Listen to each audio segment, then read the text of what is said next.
Sir, कुंभ के अंदर क्या माहौल बनाया गया? कुंभ के अंदर माहौल बनाया गया कि हम मुसलमानों को नहीं घुसने देंगे, इसके अंदर नहीं आने देंगे, नई दुकानें लगने देंगे। कौन थी ये ताकतें? सरकार उन्हें रोकने के लिए क्या कर रही थी?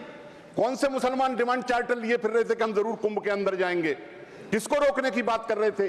लेकिन मौनी अमावस्या के दिन जो घटना हुई, उसके बाद जो भगदड़ वहां पड़ी है कुंभ के अंदर, इलाहाबाद की, प्रयागराज की कोई मस्जिद, कोई मजार का प्रांगण ऐसा नहीं था जिसमें श्रद्धालु शरणार्थी के रूप में एक एक दिन और दो दो दिन उसके अंदर ना रहे हों। सर ऐसी स्थिति है कि रास्ते पर जो ठेले लगाते थे, जो ढाबे चलाते थे, एक माहौल बनाया गया कि मुसलमानों से कोई सामान नहीं खरीदा जाएगा और मुसलमानों के ढाबे और ठेले रास्तों पर नहीं लगने देंगे।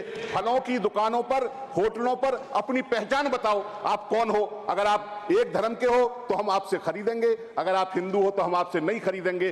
फल वालों के ऊपर भी उनके नाम लिखवा करके उनकी धार्मिक पहचान उजागर की गई। मैं धन्यवाद करना चाहता हूं राष्ट्रपति महोदया का कि उन्होंने पहले ही पैराग्राफ में मौनी अमावस्या के दिन प्रयागराज में कुंभ मेले में हुई दुर्घटना के प्रति अपना शोक व्यक्त किया। लेकिन इस काम को करने में सरकार को और खासतौर से उत्तर प्रदेश की सरकार को काफी घंटे लग गए थे और आज तक उत्तर प्रदेश की सरकार उस दुर्घटना में मरने वालों की, हताहत होने वालों की सही संख्या नहीं बता पाई है। मैं चाहूंगा कि इस शर्मनाक स्थिति से निकलने के लिए सरकार को कुंभ के अंदर जो स्थिति उत्पन्न हुई है उसकी जिम्मेदारी लेनी चाहिए। जिन परिवारों का जानी नुकसान हुआ है या जो लोग घायल हुए हैं उनकी मदद करनी चाहिए और जो मृतक हैं उनकी सही संख्या बतानी चाहिए। इस संख्या को हासिल करने के लिए सरकार एक सेंटर बना सकती है, एक वेबसाइट खोल सकती है, एक नंबर जारी कर सकती है कि जिनके लोग लापता हैं वो उस पर रिपोर्ट करें और एक सीमित समय के अंदर जिनका पता न चल पाए, जो लापता रहें, उन्हें मृत घोषित करके उनके परिवारों की आर्थिक मदद सरकार को करनी चाहिए।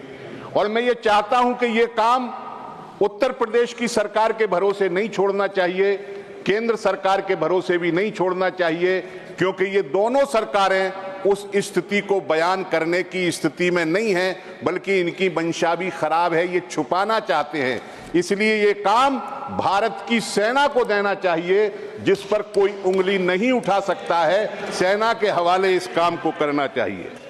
सरकार ऐसे आयोजनों के अंदर अपने दायित्वों का निर्वाह नहीं करती है, बल्कि जो शक्तियां विभाजन पैदा करना चाहती हैं समाज के अंदर, ऐसे आयोजनों को उनके हवाले कर देती है या उनके आगे सरेंडर कर देती है। अभी पिछले दिनों कांवड़ यात्रा निकली थी।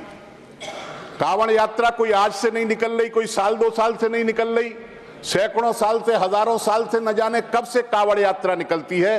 कांवड़ यात्रा के रास्ते पर जो ठेले लगाते थे, जो ढाबे चलाते थे, एक माहौल बनाया गया कि मुसलमानों से कोई सामान नहीं खरीदा जाएगा और मुसलमानों के ढाबे और ठेले रास्तों पर नहीं लगने देंगे।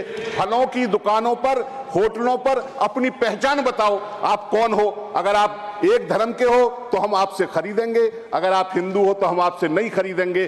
फल वालों के ऊपर भी उनके नाम लिखवा करके उनकी धार्मिक पहचान उजागर की गई। सर, कुंभ के अंदर क्या माहौल बनाया गया? कुंभ के अंदर माहौल बनाया गया कि हम मुसलमानों को नहीं घुसने देंगे, इसके अंदर नहीं आने देंगे, नई दुकानें लगने देंगे। कौन थी ये ताकतें? सरकार उन्हें रोकने के लिए क्या कर रही थी? कौन से मुसलमान डिमांड चार्टर लिए फिर रहे थे कि हम जरूर कुंभ के अंदर जाएंगे? किसको रोकने की बात कर रहे थे? लेकिन मौनी अमावस्या के दिन जो घटना हुई, उसके बाद जो भगदड़ वहां पड़ी है कुंभ के अंदर, इलाहाबाद की, प्रयागराज की कोई मस्जिद, कोई मजार का प्रांगण ऐसा नहीं था जिसमें श्रद्धालु शरणार्थी के रूप में एक एक दिन और दो दो दिन उसके अंदर ना रहे हों। सर ऐसी स्थिति है कि हमारा समाज हिंदू मुस्लिम एकता का समाज है। इस समाज के अंदर अगर हिंदू मुस्लिम के नाम पर भेद किया जाएगा तो वो स्थिति अच्छी नहीं होगी। आखिरी बात मैं ये कहना चाहता हूं सर, बड़ा जल्दी हमारा समय आपने कर दिया सर। मैंने नहीं किया, समय अपने आप पूरा हुआ सर। हमसे कम मेंबर्स की मैंने रोका नहीं। ज्यादा आप जानते हैं कि राज्यपाल का पद संवैधानिक पद, उस पर टिप्पणी नहीं कर सकते आप। आपने किया वो रिकॉर्ड में नहीं जाएगा। प्लीज आप बोले, खत्म करें। ऐसी कोई मैंने टिप्पणी नहीं की सर। आखिर में मैं ये कहना चाहता हूं कि हमारे समाज के अंदर एक बड़ा मसला बहुत दिनों से चल रहा है, आरक्षण का मसला। आरक्षण पर लगातार हमला हो रहा है और आरक्षित पदों की संख्याएं कम हो रही हैं।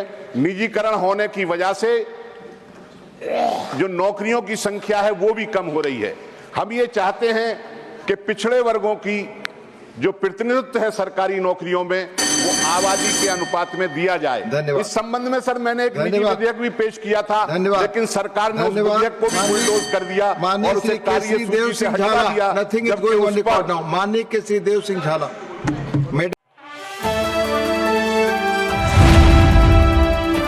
द इंडियन खबर, सच आपके सामने।